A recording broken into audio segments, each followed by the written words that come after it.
அடுத்த புத்தேரி கிராமத்தில் குண்டும் குழியுமாக உள்ள சாலையினை சீரமைக்க குறைந்த நிதி ஒதுக்கியதை கண்டித்து புத்தேரி அம்பேத்கர் சிலை முன்பு மரம் நடும் விழா தமிழ்நாடு விவசாய சங்க காஞ்சிபுரம் மாவட்ட தலைவர் லாரன்ஸ் தலைமையில் நடைபெற்றது. அப்போது மரம் நடும் விழாவை தவிர்க்க வேண்டும் என கூறி வட்டாட்சியர் சத்யா உள்ளிட்ட அதிகாரிகள் அங்கு வந்து பொதுமக்களை சமாதானப்படுத்தினர். மேலும் முன்னெச்சரிக்கை நடவடிக்கையாக போலீசார் குவிக்கப்பட்டிருந்தனர்.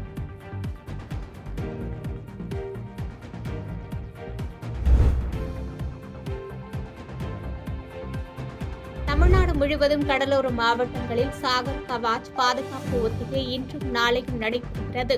அந்த வகையில் கிழக்கு கடற்கரை சாலையில் கடலோரம் மற்றும் சாலை பகுதிகளில் ஆபரேஷன் சாகர் கவாச் 217 போலீசார் பாதுகாப்பு ஒத்திகை நடைபெற்றது. சுமார் 10க்கும் மேற்பட்ட மீனவர் படகு உதவியுடன் இந்த ஒத்திகை நிகழ்ச்சி நடைபெற்றது. சாலையில் வரும் வாகனங்கள், கார்கள் போன்றவற்றில் சோதனை மேற்கொள்ளப்பட்டது.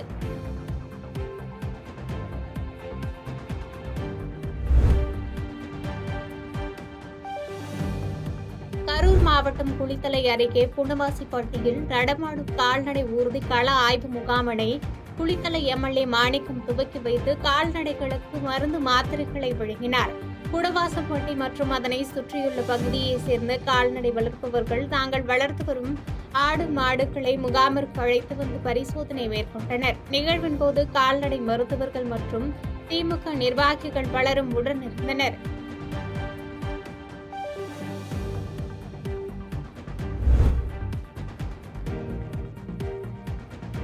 நாமக்கல் அடுத்த எருமப்பட்டியில் செயல்பட்டு வரும் ஊராட்சி ஒன்றிய தொடக்கப்பள்ளியில் சுற்றுவட்டாரத்தை சேர்ந்த ஏராளமான மாணவ மாணவியர் பயின்று வருகின்றனர்.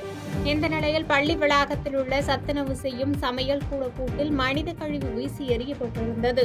இது தொடர்பாக பள்ளி தலைமை ஆசிரியர் தனலட்சுமி எருமப்பட்டி காவல் நிலையத்தில் புகார் செய்தார்.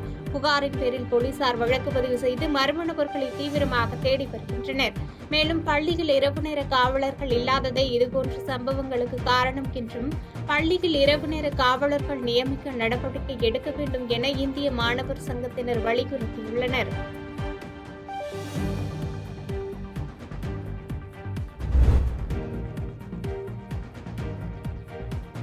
தமிழகம் முழுவதும் கடந்த 9 மாதங்களாக இயக்கப்படாமல் நிறுத்தி வைக்கப்பட்டுள்ள அனைத்து மணல் குவாரிகளையும் திறந்திட வலியுறுத்தி கீரம்பூர் ராசம்பாளையம் சுங்கச்சாவடியை முற்றுகையிட்டு சாலை மறியல் போராட்டம் தமிழ்நாடு மணல் லாரி உரிமையாளர் சம்மேளனம் தலைவர் செல்லராசாமணி தலைமையில் நடைபெற்றது.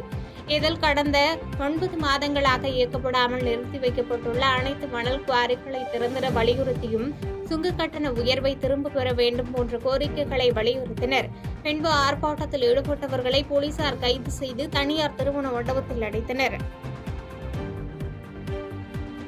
பாதகம் செய்பவரை கண்டால் நாம் பயங்கொள்ளலாகாது பாப்பா, மோதி மிதித்து விடு பாப்பா, அவர் முகத்தில் உமிழ்ந்து விடு பாப்பா.